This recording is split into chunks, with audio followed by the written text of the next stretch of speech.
Ja, sommige mensen zullen zeggen een bekend gezicht. Ja. Maar wat is de naam die erbij hoort? Ja, die naam, daar schrikken ze daarvan. Hè? Ronnie Ruisdaal, voorheen van de Johnny's. Dus mijn naam is Ronnie Ruisdaal. Ik ben voorheen van de Johnny's. En dat hebben we aan elkaar geplakt. Want als ik alleen zeg Ronnie Ruisdaal, dan denken mensen... hoe de fuck is Ronnie Ruisdaal? Weten ze niet wie dat is, weet je wel? Nou, dat ben ik dus. Nog steeds zal ik mezelf de dagelijks gekapte bakkenbaren...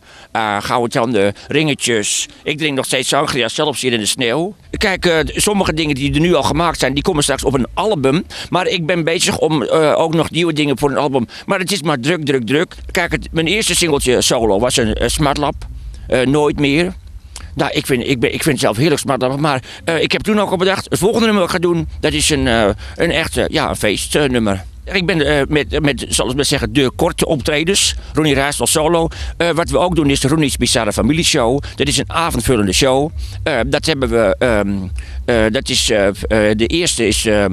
Ja, ik weet niet wanneer het uitgezonden wordt. Nou, de eerste is net geweest, hè, dames en heren. De eerste is net geweest. Hoe is het mogelijk dat ik nou hier sta te filmen... dat ik ga te vertellen dat er een bizarre familieshow aan zit te komen. Nou, die is er zit Bonnie Sinclair zit er ook in. We hebben Tweety FM, dat is een piratenzender.